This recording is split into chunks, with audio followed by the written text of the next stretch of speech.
Hi friends, இப்போ நம்ம போட்ட அந்த தளபதி டிவிக்கு அந்த சாங்கோட ரியாக்ஷன்ஸ் வீடியோவுக்கு வந்து நமக்கு தெரிஞ்ச ஒரு ஆஸ்ட்ராலஜர் அவர் அதை பார்த்துட்டு அவருக்கு தெரிஞ்ச கணிப்புகள், அவருக்கு தெரிஞ்ச அந்த ஜோதிடம் விஷயங்களில் அதை எக்ஸ்ப்ளோர் பண்ணி பார்த்து அவர் ஒரு வீடியோ அனுப்பிச்சி விட்டு வேணும்னா இது நீங்கள் போடுங்க, இப்படிலாம் நடக்கும், இது என்னோடய கணிப்புன்னு சொல்லியிருக்காரு. ஸோ அந்த வீடியோ பாருங்கள். அனைவருக்கும் வணக்கம். நேற்றைய தினம் தளபதி விஜய் அவர்கள் கட்சி கொடியை நேற்று அறிமுகப்படுத்தியிருக்கார்.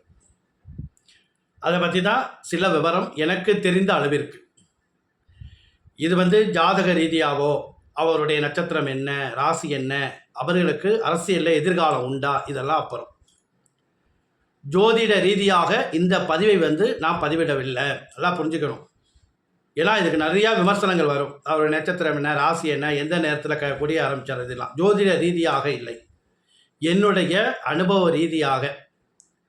நேற்றைய தினம் விஜய் அவர்கள் கட்சி கொடியை அறிமுகப்படுத்தினார்.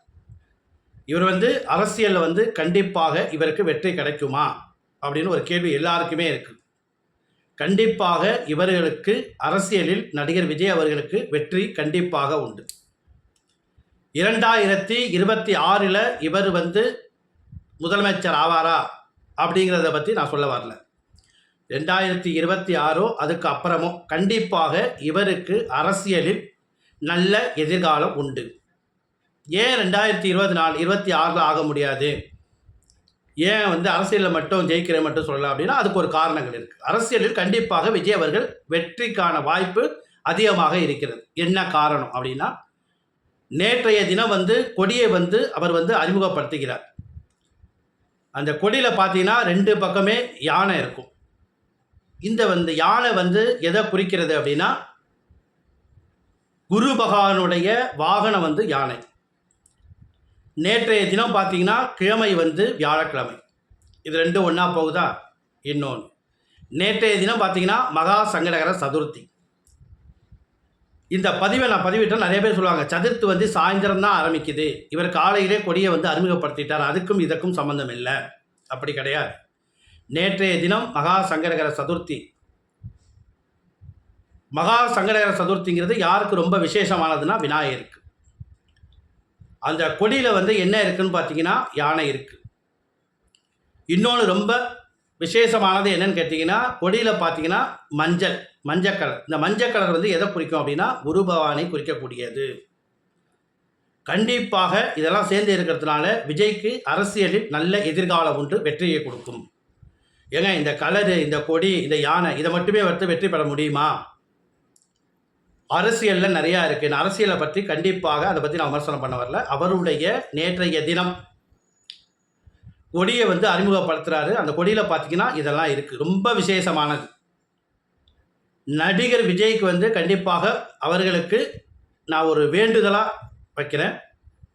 அவரால் முடிஞ்சால் கண்டிப்பாக வருகின்ற விநாயகர் சதுர்த்தி இல்லை என்றால் ஒரு சங்கடகர சதுர்த்தி நாட்கள்லையும் அவருடைய ஜென்ம நட்சத்திரம் என்னைக்கு வருதோ விநாயக பெருமானை பிள்ளையார் பெட்டி போய் கற்பக விநாயகரை வழிபட்டு வந்தால் கண்டிப்பாக அவருக்கு இந்த அரசியலில் நல்ல எதிர்காலம் உண்டு. எல்லாருமே பிள்ளையார் பெட்டி போகலாமா, இல்லை கோயிலுக்கெல்லாம் போனால் அரசியலில் ஜெயிக்க முடியுமா அப்படின்னு ஒரு விமர்சனங்கள் வரும். கண்டிப்பாக இல்லை. வியாழக்கிழமை குரு பகவானுக்கு உகந்த நாள். மஞ்சள் கலர் அந்த கொடியில் இருக்கிறது குரு பகவானுக்கு உகந்தது. யானை குரு பகவானுடைய வாகனம். நேற்றைய தினம் மகா சங்கடகர சதுர்த்தி விநாயகர் பெருமானுக்கு ரொம்ப விசேஷமானது. இதெல்லாம் சேர்த்து வச்சு தான் நான் சொல்கிறேன். இப்போ நிறையா கொடி இருக்குது, அதிலெல்லாம் மஞ்சள் இருக்குது, சிகப்பு இருக்குது, அப்போ அவங்கெல்லாம் வெற்றி பெறுவாங்களா அப்படின்னா கண்டிப்பாக நேற்றைய தினம் அவர் கொடியை அறிமுகப்படுத்தியது ரொம்ப விசேஷமான நாளாகும். இதை இன்னும் உள்ளே போய் ஆராயணும். அவருடைய நட்சத்திரம் என்ன, ராசி என்ன, ஜாதக ரீதியாக என்ன திசாபுக்தி நடக்குது, அவருக்கு சந்திராஷ்டமம் இருக்கா இல்லையா, அவருக்கு ஜாதக ரீதியாக, நான் அதெல்லாம் பற்றி பேச வரல. ஜாதக ரீதியாக இந்த விளக்கம் கிடையாது, நல்லா புரிஞ்சுக்கணும். நேற்றைய தினம் அந்த தெய்வங்களுக்கு அவர் கொடி நேற்று அறிமுகப்படுத்தியது நல்ல விசேஷமான நாளாகும். அன்றைய தினம் குரு பகவானுக்கு மிகவும் விசேஷமான தினம். அந்த கொடியில் பார்த்தீங்கன்னா யானை பார்த்தீங்கன்னா அதனுடைய வாகனம். அதனால் கண்டிப்பாக விஜய் அவர்களுக்கு நல்ல எதிர்காலம் உண்டு.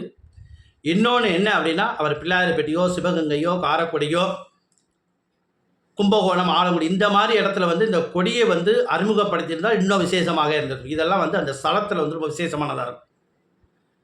சப்போஸ் அவர் வந்து இந்த பிள்ளையார்பட்டிக்கு அவரால் போக முடியலை அப்படின்னா அவருடைய அலுவலகம் இருக்குல்ல, இந்த கட்சி அந்த அலுவலகத்தில் வந்து விநாயகர் படமோ அல்லது சின்னதாக ஒரு விநாயகர் வச்சா இன்னும் அவருக்கு ரொம்ப விசேஷமான பலனை கொடுக்கும். நல்ல எதிர்காலம் விஜய் அவர்களுக்கு உண்டு. கண்டிப்பாக இது வந்து ஒரு கட்சி சார்ந்தோ, எனக்கு இந்த நடிகரை பிடிக்கும், விஜயை பிடிக்கும், இல்லை ஒரு ஜோதிட ரீதியாகவோ கண்டிப்பாக இந்த விளக்கம் கிடையாது. ஏன்னா இதுக்கு நிறையா பேர் விளக்கம் கொடுப்பாங்க. சதுர்த்தி இன்றைக்கி ஆரம்பிக்கலாம், ஒரு நட்சத்திரம் பார்க்கணும். கண்டிப்பாக இந்த ரீதியாக கிடையாது.